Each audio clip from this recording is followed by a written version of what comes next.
happy Sunday, everyone. Good morning, universe. Good morning, world. Good morning, Philippines. Today is the day that the Lord has made. Let us rejoice and be glad in it. So, it's Sunday morning here in the Philippines. I woke up super early. The breaking dawn.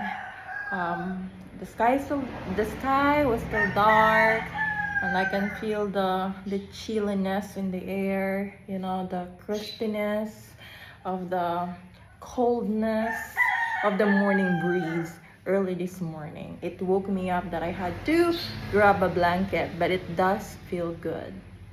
And then I heard the sound of the vendor this morning. So for breakfast, I have pandesal.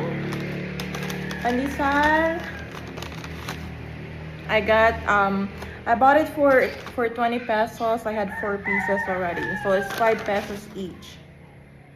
You see? So that's what I have. I still have 3 left. And then I have coffee in the morning, and then after that I'm having my morning tea, Lipton tea. It's good for digestion.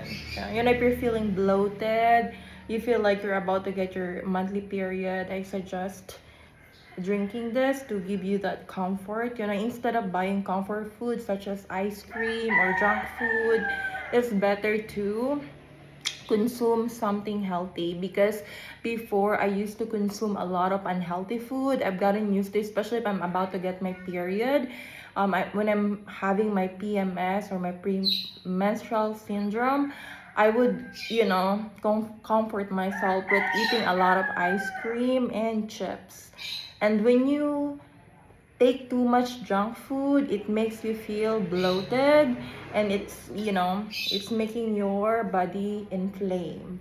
So being here in the Philippines, I haven't really consumed a lot of ice cream, and I eat chips every now and then, but not as much as when I was in the US. So anyway, that's just my tip for the day. So right now I'm consuming the Lipton tea. So I really don't know what to say this morning. I'm just playing it by ear. It's Sunday morning, and it's a beautiful day. The sun is shining. The sky is clear. There isn't a lot of clouds. And last night was full moon. I was at the rooftop. I was watching the moon rise. So it was really good. And then, by the way, the main reason why I'm reviewing is because I wanted to review this one. It's the Nature's Miracle. It's organic, and it's called Bituon Herbal Oil. I bought it online at Shopee because I need it. Why? Because I have my thyroid issue. I had this since 2021 or 2021, when I started noticing that my neck is swollen, and I don't know why. I was like, my mom doesn't have it, but I think it's hereditary. I have relative on my father's side that has it, Look. So back in 2021, when it started swelling, I had it checked. So they did a lot of procedure. They had biopsy, they had ultrasound to make sure that it is not something to be afraid of. So they took like a sample. So they did a biopsy. It's not painful. It's just a little, needle that they put inside your throat, and then they take it out, and then they check it.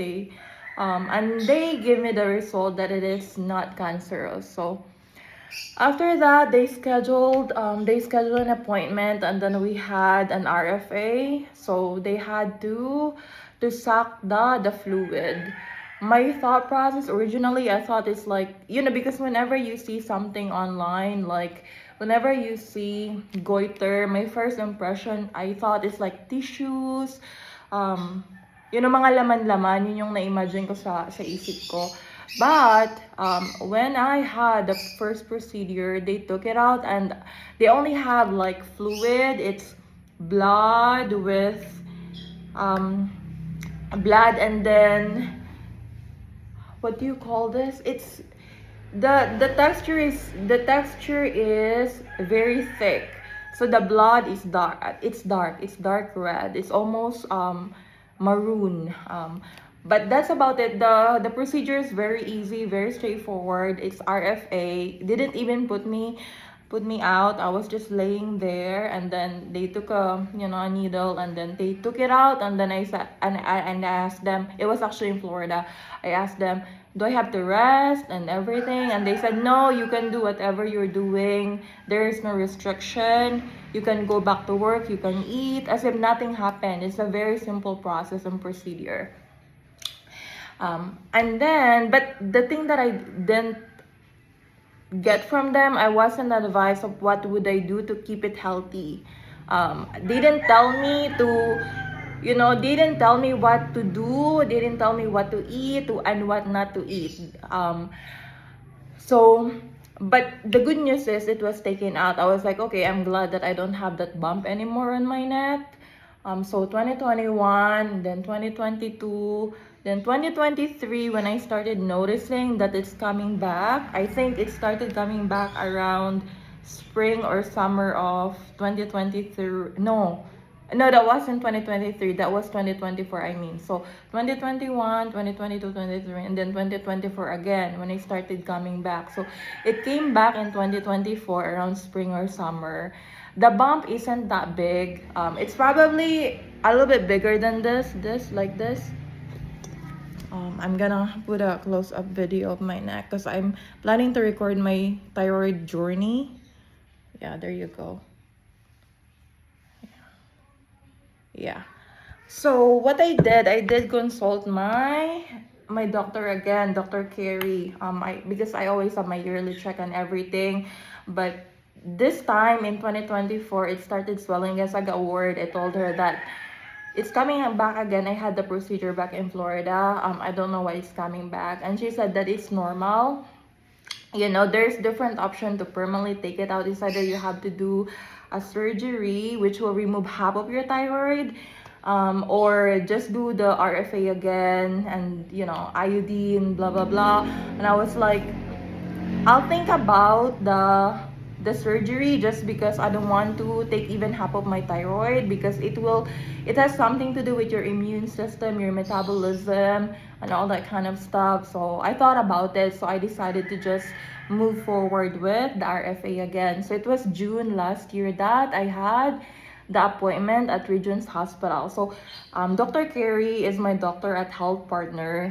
They don't have the equipment to handle the procedure, so they referred me to go to the Regents Hospital. So at the Regents Hospital, that's where I went. It was around June last year. June last year, I had my appointment. Regents Hospital is similar to St. Jude, just because when the feeling, the vibe of the hospital is very children friendly. You can see a lot of different paintings created by kids and artists, and it's very clean as well. There's a lot of kids there. So anyway, going back to what I was saying, I had my appointment and everything. I lay down there. The doctor started doing the procedure. They clean it up and everything. And the good thing about this one, I can actually see what they're doing. They have this monitor that I can see my neck. I can see the needle poking inside my throat, and it's not painful at all. It's like a little kagat ng langgam feeling. So, ayun. So, tinusok na nila yung karayom, at tapos, hinugot siya. And then, while they're taking it out, lumiliit siya. Ang gandang tingnan sa monitor kasi kitang-kita mo yung laman niya. So, para siyang isang ganito, tapos may mga tubig na gumagalaw-galaw siya. So, parang ang gandang tingnan. And then, they took it out. So, na siya? So, oh my God, sabi ko, oh my God, it's getting out of my system already. Parang nakakamangha lang siya, nakakabilib. So, they take it out already, and the doctor was very friendly and nice. And I was looking at the ceiling, and on the ceiling, they have paintings as well. So, diba, nakaka-joyful. Tapos yun na nga. Siyempre, hindi ka naman pwede makapag-chikahan kasi nga, di ba, nakahiga ka dyan at ina-RFA ka. So, yun na yun. Yun, ang pinagtataka ko lang, everything was perfectly done. The pain, I don't feel any pain at all. It's like kagat ng langgam feeling lang. Customer service, very friendly, mabait, and everything. But I've noticed that they don't really give you advice of what to do.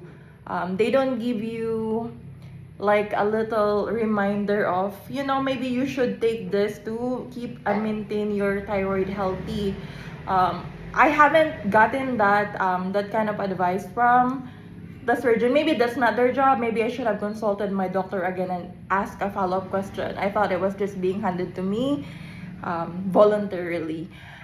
But anyway, I wasn't very good at doing my research. So, long story short, andito na tayo sa 2025, bumalik na naman siya. Hindi pa nag-iisang taon, it came back again. When I came home in the Philippines, hindi naman siya gaanong kalaki pero may bukol siya. Sabi ko, bakit ganito? Bakit ang bilis? Kasi yung Florida days ko, inabot ng 2 taon bago siya bumalik. Pero yung procedure na ginawa ko last year, after 6 months, bumalik na naman siya. Parang lumalaki naman, di ba? Nag-inflame na naman siya. Sabi ko, bakit ganun? Parang bakit ang bilis? Tapos yun, and then I do my research and everything.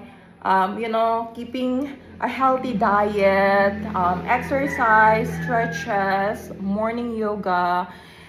It's helping me. Plus, I do my morning exercise and everything. It's helping me keep my balance and my body. Keep my body balanced and healthy. I mean, I try to stay away from greasy food. I don't really take too much of this and too much of that. Everything is in moderation. So, lahat moderate ang kinakain ko. I don't eat too much carbs. I don't eat too much this and too much that. It's like everything has to be balanced and equal. But anyway, I don't want to talk too much. The reason why I'm recording this because it's part of my journey. It's part of my life, and I'm still on my God's promise season. And then it says in the Bible that God promised us,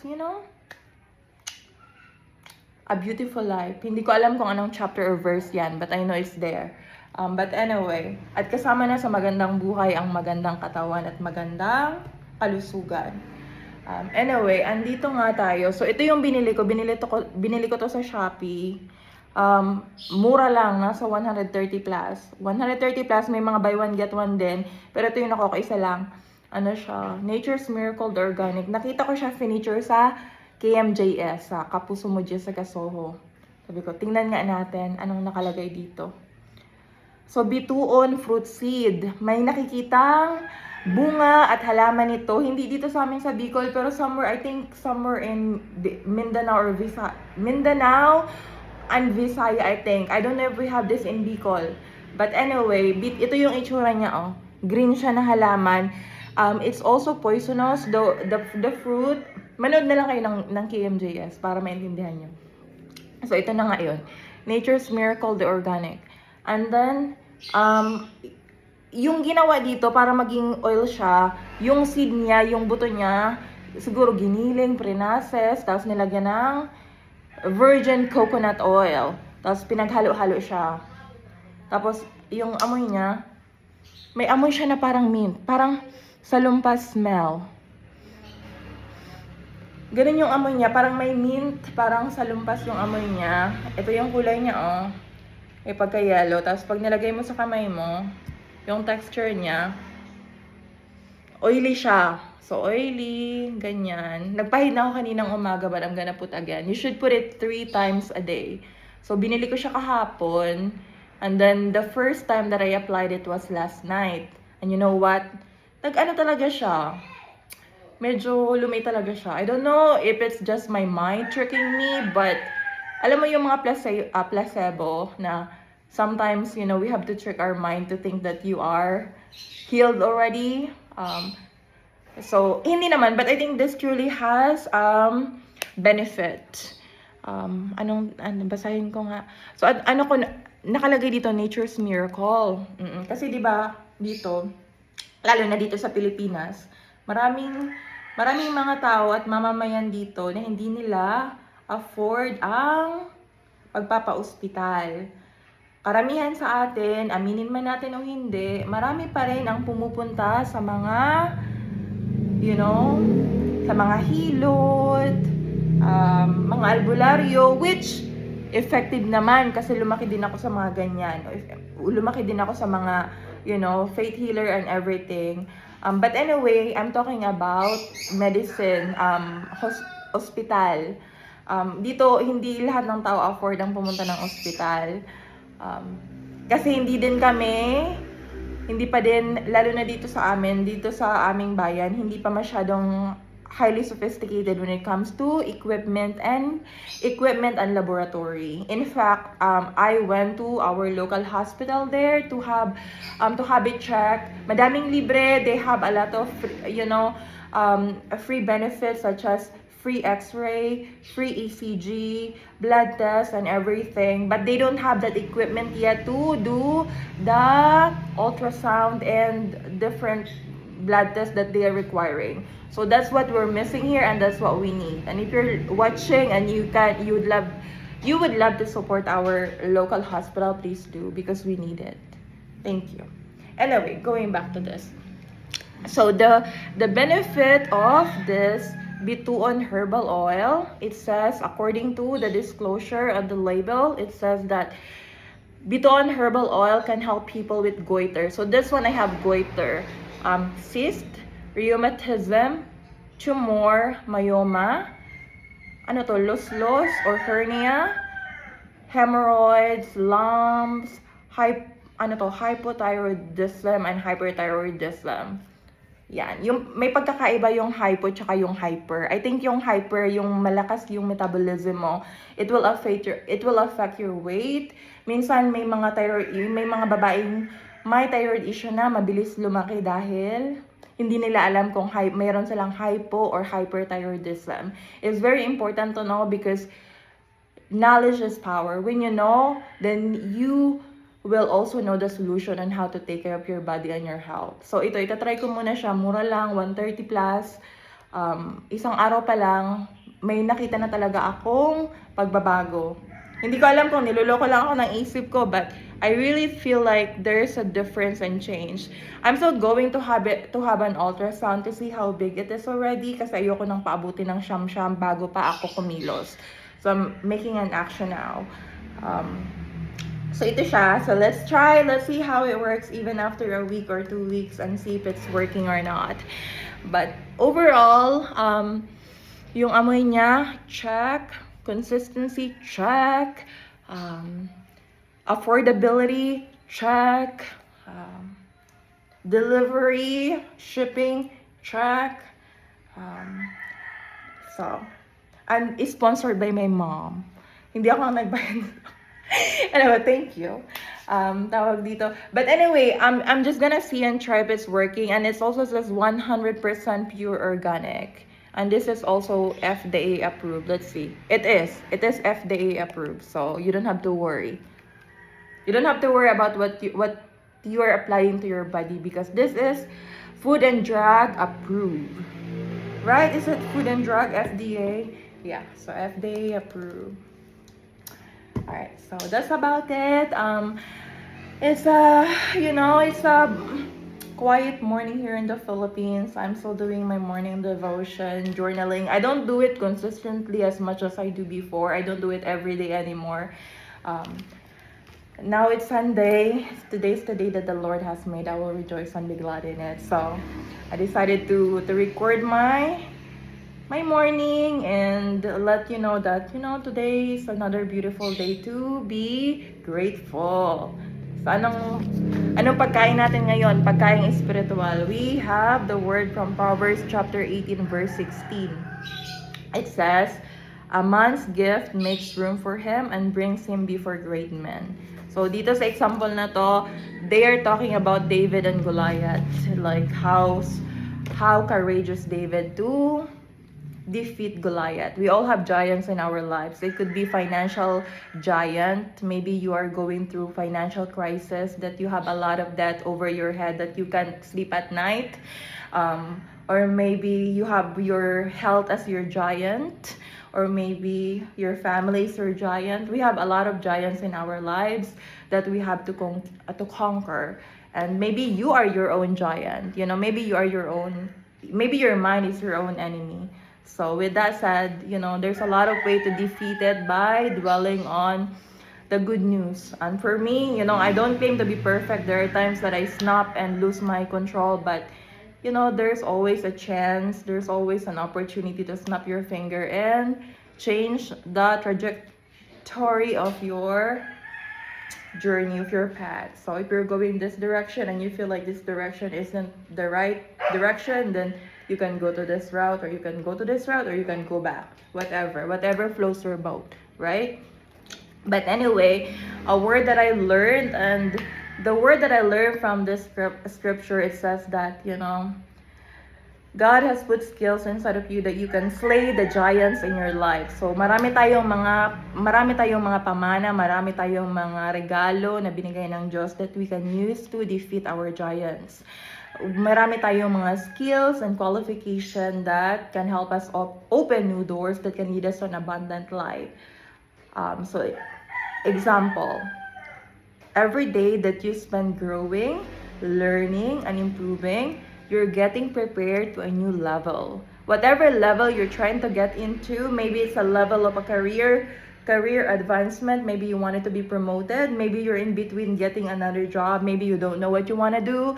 Well, this is an opportunity to, you know, just slow down, take a pause, inhale, exhale, meditate, think, sleep properly, matulog ng maayos, kumain ng tama, mag-exercise tayo tuwing umaga, magbasa, makinig ng music, and then when you feel like you have that readiness, preparedness, then go when the, you know, strike while the iron is hot. So that's about it. You know, keep developing your skills because there's giant slayer in you. You have giant slayer in you. You have David in you. You are David. Think of yourself as David. You're holding the slingshot with 5 stones.